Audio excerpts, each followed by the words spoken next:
ओम नमः शिवाय. साधना प्रभामध्ये तुमचे खूप खूप स्वागत. 23 फेब्रुवारी 2026 सोमवार ते 2 मार्च 2026 सोमवार या कालावधीत होलाष्टक व अंगारक योग आलेला आहे. म्हणजेच फाल्गुन अष्टमी ते पौर्णिमा या 8 दिवसांच्या कालावधीला होलाष्टक असे म्हणतात. या कालावधीत शुभ व मांगलिक कार्य केले जात नाही, ते वर्ज्य असते. 16 संस्कारांपैकी कोणतेही संस्कार या दिवसांमध्ये करणे वर्ज्य असते. म्हणजेच विवाह, मुंज, वास्तुपूजन, भूमिपूजन, गृहप्रवेश, बारसे अशा प्रकारची शुभ कार्य केली जात नाहीत. या होलाष्टकाबरोबरच अंगारक योग देखील आला आहे. अंगारक योग म्हणजे मंगळ ग्रह व राहू ग्रह एकत्रित एखाद्या राशीत येणे.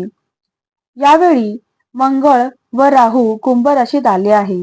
म्हणून या अंगारक योगात आपल्याला जास्त राग येणे, भांडणे करणे, कटकटी करणे अशा प्रकारचे त्रास वाटू शकतो.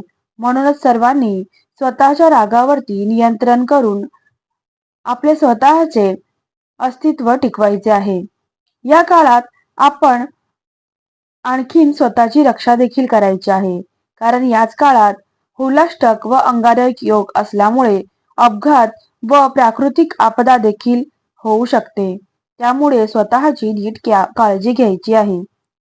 होलाष्टक म्हणजे भक्त प्रल्हादांचे वडील हिरण्यकश्यपू यांनी भक्त प्रल्हादांना मारण्यासाठी जे काही 7 दिवस प्रयत्न केले, त्यांना कडावरून ढकलून देण्याचा प्रयत्न केला, सापाने चावण्याचा प्रयत्न केला, त्याचबरोबर वाघ, सिंह यांना खायला देण्याचा प्रयत्न केला. अशा अनेक प्रकारे त्यांना मारण्याचा प्रयत्न केला. एकदा तर त्यांना तेलाच्या उकळत्या कढईमध्ये टाकण्यात आले, तरीही भगवंताने भक्त प्रल्हादाला वाचवले. हे 7 दिवस म्हणजेच होलाष्टक होय. व 8व्या दिवशी हिरण्यकश्यपूने त्यांच्या बहिणीला सांगितले की तू प्रल्हादाला घेऊन दहन कर. आणि हाच तो 8वा दिवस म्हणजे होळीचा दिवस. परंतु या दिवशी भक्त प्रल्हादांना भगवंताने वाचवले. अशा प्रकारे आपण या दिवसांमध्ये स्तोत्रपठण, मंत्र, जप, साधना करायची आहे व या बिकट परिस्थितीत देवावर विश्वास ठेवायचा आहे.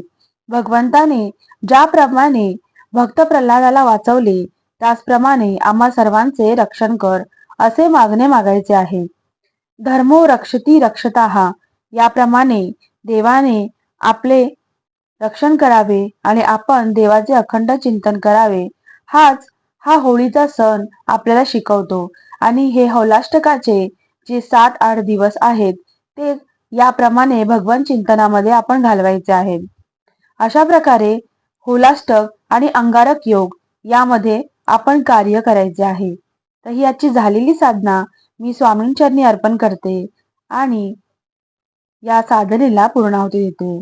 परमहंस सद्गुरू स्वामी मकरंदनाथाय नमः. ओम नमः शिवाय. व्हिडिओ आवडल्यास लाईक करा, शेअर करा, सबस्क्राईब करा. भेटूया नवीन एका व्हिडिओ सोबत. ओम नमः शिवाय. आणि व्हिडिओ आवडल्यास कोणत्या नवीन व्हिडिओ तुम्हाला ऐकून घ्यायला आवडेल यासाठी कमेंट देखील करा. ओम नमः शिवाय.